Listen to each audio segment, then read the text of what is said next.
I don't think there's many that are going to disagree with what hopefully Queen Elizabeth II will end up being known as, which is Elizabeth the Great. That'll be something to be decided by history books in the next little while.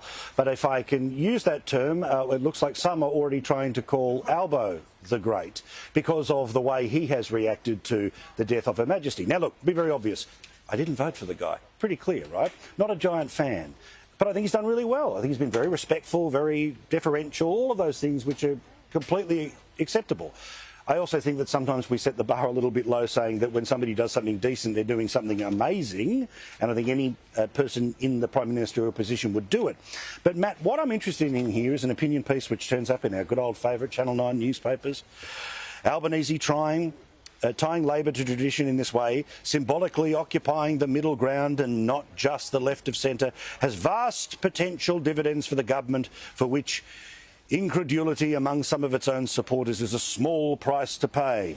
The grovel continues. That's because if you want to make significant changes while in office, building and banking trust among centrist voters makes those big changes far more achievable.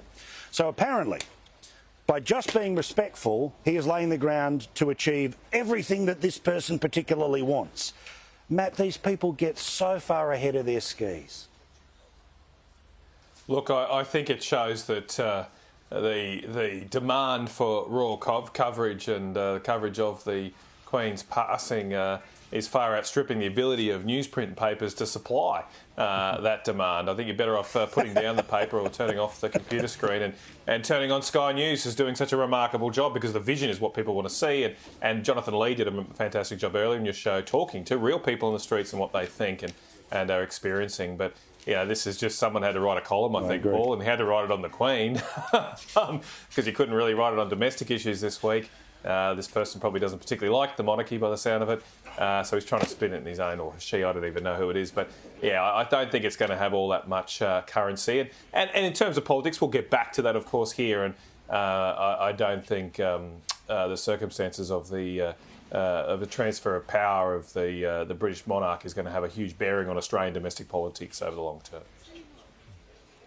No, and again, Joe, as I said, I don't do it through gritted teeth. I do it through pride in our Prime Minister, that he has handled himself well. He will present himself beautifully here. This is, again, it's all above politics.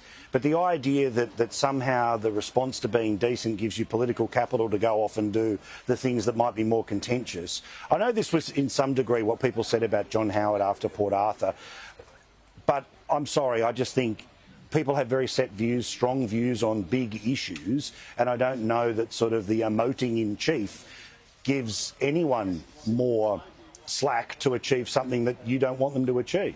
Yeah, look, I've said all along, and I said it all throughout Albo's time as opposition leader and during the election campaign, and a lot of people who obviously had had their fingers burnt by Labor in the past were very sceptical. But I've always said he has good instincts, he has sensible instincts, he has centrist instincts, moderate instincts and common sense instincts. And this is what has happened at every single turn of his prime ministership, not just with the death of the Queen and the appropriate response, but with everything from his approach to China, his approach to the economy, even, dare I say it, his approach to COVID, where he's suddenly not the nervous Nelly he once was.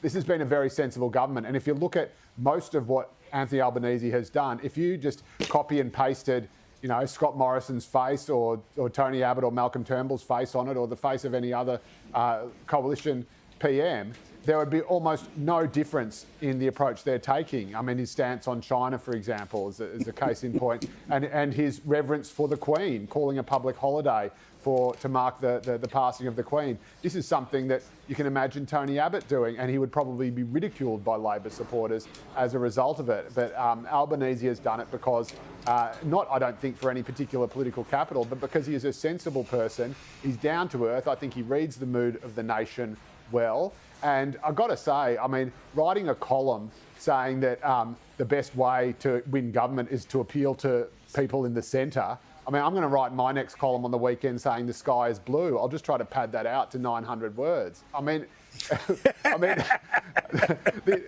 this is the thing. It's this weird kind of, it's a tone that I fight very hard against, both privately and publicly. This sort of political science 101 undergraduate thing. It's like, well, us elites, we know what the actual perfect society looks like, and we just have to throw the plebs a few bread and circuses just so they can stay happy while we get on with what's really important, like insert idiotic woke cause here. And the fact that Albo hasn't done that, and the fact that he's actually disappointed a lot of the people, they think, oh, well, it must be all some cunning political strategy to appeal to the political centre. It's like, no, he is appealing to the political centre because those are his instincts, because he is actually of the political centre, believe it or not, notwithstanding his background cracking heads in the left wing of the Labor Party. But he has refashioned himself as a moderate, as a centrist, and he's made good on that promise that he made to the Australian people during the election campaign. And you know it's true.